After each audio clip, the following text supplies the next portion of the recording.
3 minutes from now, 3 men are going to realize they made the worst mistake of their lives. But right now, they don't know it yet.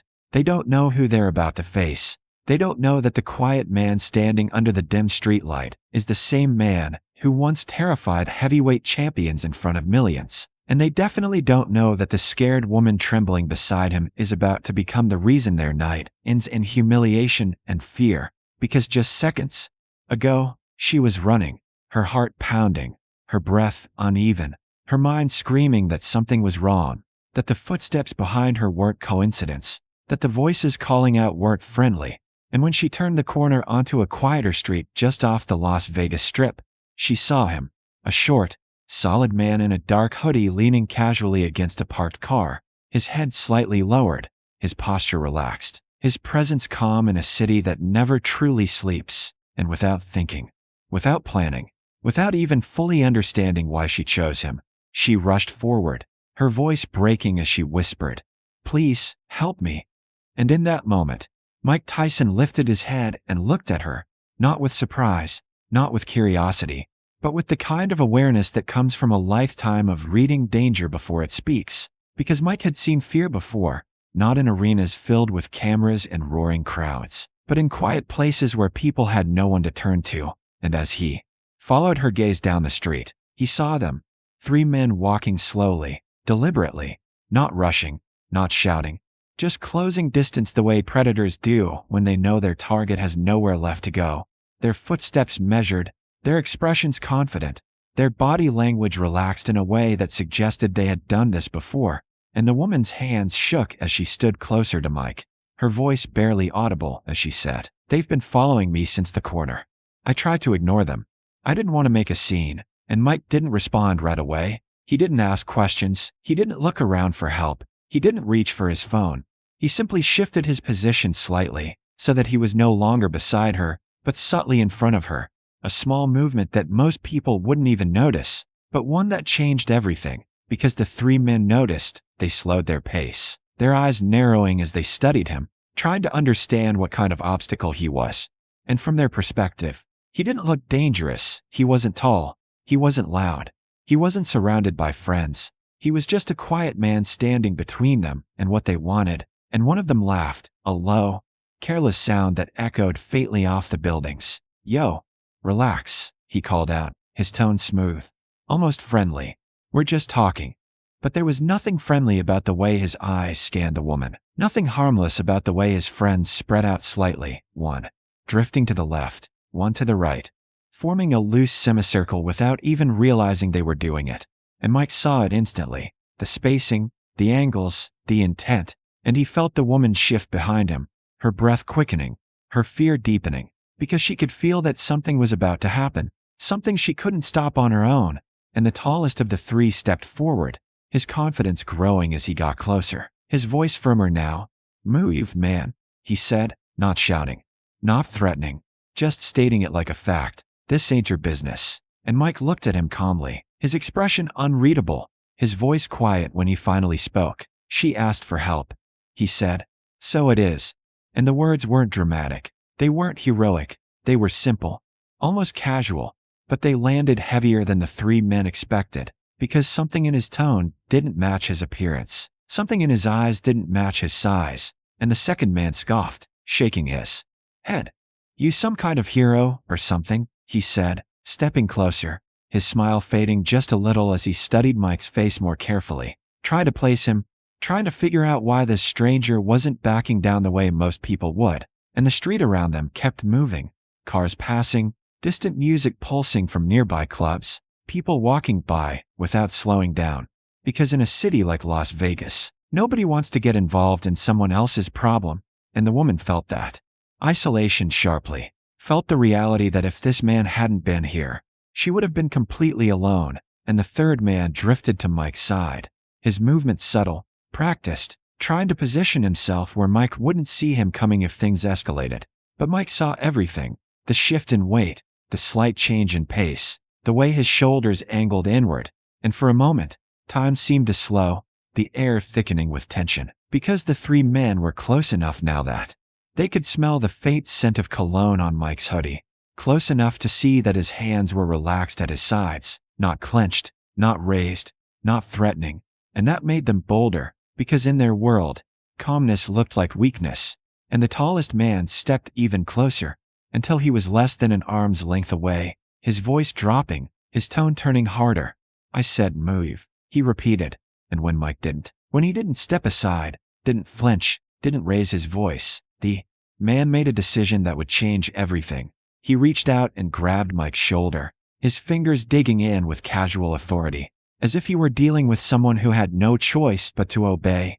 And in that exact moment, the woman felt her heart stop, because she thought she had just dragged this stranger into something dangerous, something violent, something he didn't deserve.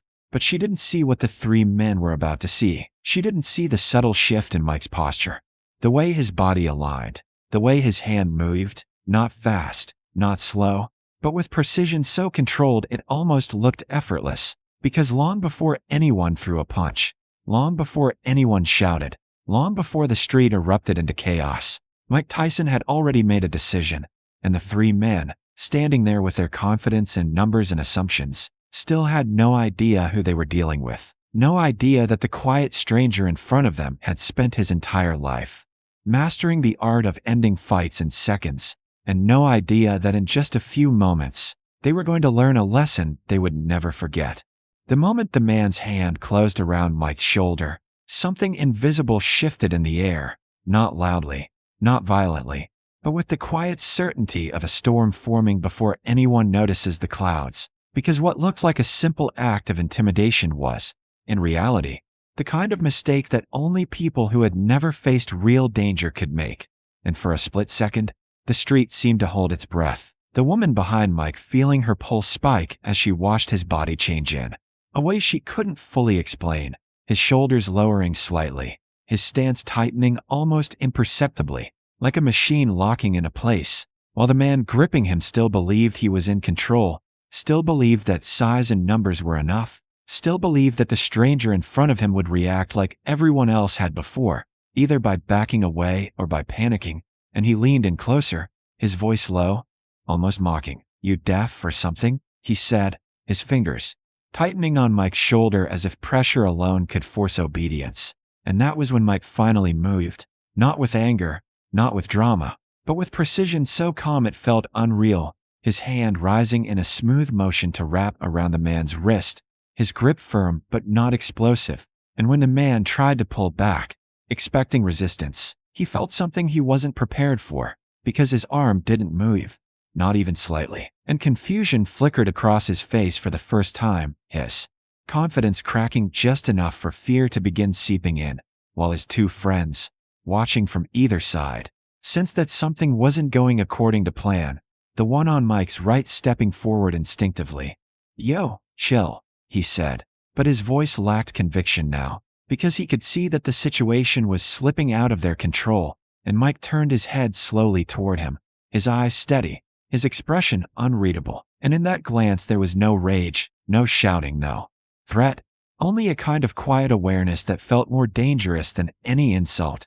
And the woman behind him felt her breath catch, because she realized that the man she had run to for help was not afraid, not even slightly. And the tallest man tried again to free his wrist, jerking his arm harder this time, his body shifting forward as his balance faltered. And in that exact instant, Mike stepped in, his movement compact and efficient, his body closing the distance in a way that felt less like aggression and more like inevitability. And his free hand came up in a short, controlled motion that didn't look like a punch to anyone who had never studied violence. But when it connected with the man's midsection, the effect was immediate and brutal, the air blasting out of the man's lungs as his mouth opened in shock, his body folding forward as if someone had pulled a switch inside him, his knees buckling under his own weight. And the sound he made wasn't a scream or a curse, but a raw, involuntary gasp that echoed too loudly in the quiet street. And the other two men froze, their minds scrambling to understand what they had just witnessed, because there was no wild brawl, no chaotic swinging fists, no dramatic show, just one precise movement that had dismantled their leader in less than a second. And the woman watched in disbelief as the man who had been threatening moments ago now staggered backward, his grip finally loosening, his body swaying as he struggled to stay upright. While Mike didn't chase him, didn't step forward aggressively, didn't raise his voice, he simply adjusted his position again, placing himself firmly between the woman and the three men, his posture relaxed but immovable, and that calmness unsettled the others more than any shouting could have, because it suggested that what they had seen was only a fraction of what he was capable of. And the second man instinctively raised his hand slightly, not in surrender, but in uncertainty, his earlier confidence gone, his voice suddenly less sure. "Yo, man, it's not like that," he said, trying to laugh, trying to recover control of a situation that had already slipped away, while the third man glanced down the street, calculating escape routes, suddenly aware of how exposed they were, how wrong they had been, and the first man dropped to one knee, coughing violently, his chest heaving as he tried to draw air back into his lungs, his eyes wide with shock, not just from the pain, but from the realization that the stranger he had tried to dominate was operating on an entirely different level. And for a brief moment, the entire scene felt suspended in time, cars still passing at the far end of the block, distant music still pulsing from nearby clubs, people still walking by, without fully grasping what was unfolding in the shadows between the buildings. And the woman felt tears rising in her eyes, not from fear anymore, but from the overwhelming realization that someone had actually stepped in, someone had actually refused to move aside. And Mike turned his head slightly toward her, his voice low but steady. "Stay behind me," he said, and she nodded instinctively, her hands trembling as she clutched her purse tighter, while the two standing men exchanged quick glances, silently debating whether to escalate or retreat, because in their world, backing down meant losing face, but staying meant risking something far worse, and the street seemed to lean toward a breaking point, because everyone involved could feel it, that thin line between intimidation and disaster, between confidence and regret. And the men who had started this encounter believing they were hunters were now beginning to understand that they had misjudged their prey, that the quiet stranger in front of them wasn't someone they could scare, wasn't someone they could overpower with numbers, wasn't someone who would panic or run. And as the first man finally managed to stagger back to his feet, still gasping, still stunned, he looked at Mike not with arrogance anymore, but with something closer to disbelief, because he had just learned, in the most direct way possible, that there are levels to strength, levels to control, levels to danger, and he had stepped into a situation far beyond what he understood. And somewhere in the distance, the faint wail of sirens began to rise, growing louder by the second, signaling that the night was about to change in ways none of them had planned, because what started as a simple act of harassment had become something else entirely, something irreversible, something that would follow the three men long after this street went quiet again. And as Mike stood there in silence, shielding a frightened woman without saying another word, the realization slowly dawned on them that they had not just confronted a stranger, they had confronted someone who didn't need to announce who he was to command fear, and in the next few moments, they were going to understand exactly how wrong they had been. By the time the sirens grew close enough to echo clearly down the narrow street, the three men had already made their decision, and it was written all over their faces, not in words but in the sudden shift of their posture, the way their shoulders turned away from Mike, the way their eyes stopped meeting his and started searching for exits instead, because they understood something now that they hadn't understood minutes earlier, that whatever they thought they were capable of, whatever advantage they believed they had in numbers and size and bravado, it had vanished the moment they crossed a line they couldn't uncross. And the first man, still struggling to breathe properly, staggered back another step, his hand pressed against his chest, as if he were trying to physically hold together the confidence that had just shattered, while the second man muttered something under his breath that sounded less like a threat and more like a curse directed at his own bad judgment. And the third man glanced down the street one last time before turning and running, not dramatically, not loudly, but with the quiet urgency of someone who knew staying would only make things worse.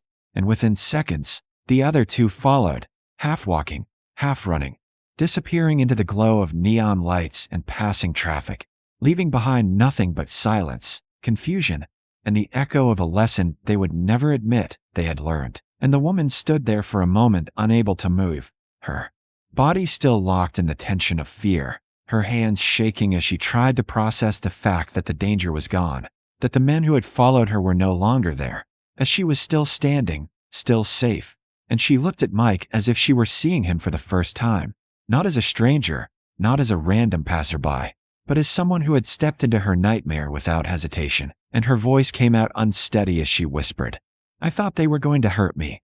And Mike didn't answer right away. He just watched the empty street where the men had disappeared, his expression calm but thoughtful, as if he understood how close things had come to going very differently. And when he finally turned back to her, his voice was gentle, almost quiet enough to be lost in the night. "They're gone," he said. "You're okay now." And she nodded, tears slipping down her cheeks, not from weakness but from relief, because fear has a way of lingering long after danger disappears. And moments later, the police cars arrived, lights flashing across the walls and pavement, officers stepping out with hands near their radios, scanning the area for threats that were already gone, and one officer approached Mike and the woman, his tone professional but cautious. "We got a call about a disturbance," he said. "What happened here?" And the woman hesitated for a moment, then looked at Mike as if asking permission to speak, and he nodded slightly. And she told them the story, not dramatically, not exaggerated, just honestly, about being followed, about feeling trapped, about running toward the only person who looked calm enough to help. And as she spoke, the officer glanced at Mike with mild curiosity, clearly unaware of who he was, because to him, Mike was just another man standing under a streetlight in a hoodie. And when the officer asked if anyone was hurt, Mike shook his head. "No," he said. "They left." And the officers exchanged brief looks, took a few notes, and, after confirming that the woman wasn't injured, they told her they would patrol the area for a while longer. And as the police cars drove away, the street slowly returned to its usual rhythm, cars passing, music drifting through the air, people walking by without knowing how close something ugly had come to happening there. And the woman stood quietly for a moment, then turned to Mike again, her voice softer now. "Thank you," she said. "You didn't have to do that." And Mike shrugged slightly, as if the idea of being thanked for something so basic felt strange to him. "Yeah," he said, "I did." And she looked at him, confused, and he continued. "Sometimes people think nobody's going to step in," he said. "And sometimes they're right.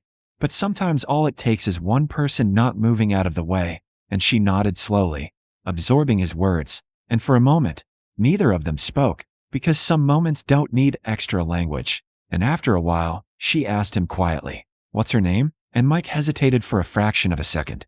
Before answering, "Mike," he said, and she smiled faintly, unaware that the man standing in front of her was someone whose name had once filled arenas and headlines, because in that moment, he wasn't a champion or a celebrity. He was just a stranger who had refused to look away. And as she finally walked toward the main street, disappearing into the flow of people and lights, Mike stayed where he was for a few seconds longer, staring at the empty space where the three men had stood, not with anger, not with pride, but with quiet reflection, because he knew something they didn't, that the most dangerous fights aren't the ones in rings with gloves and referees, but the ones that happen in ordinary places where nobody is watching and nobody is prepared. And somewhere across the city that night, three men were walking faster than usual, their laughter gone, their confidence shaken, replaying the moment they realized they had misjudged the wrong person, the moment they understood that real power doesn't announce itself, doesn't brag, doesn't threaten. It simply stands its ground.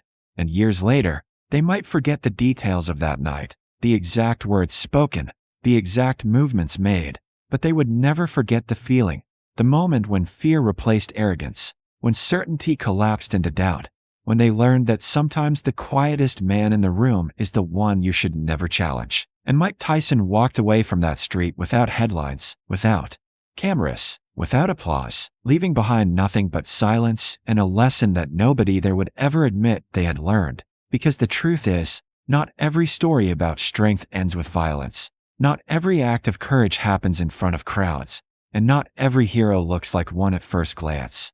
And sometimes, the most powerful thing a person can do is simply refuse to step aside when someone else is afraid. Because in that moment, when a scared woman begged Mike Tyson for help and three gang members jumped in unaware, the real fight wasn't about fists or fame.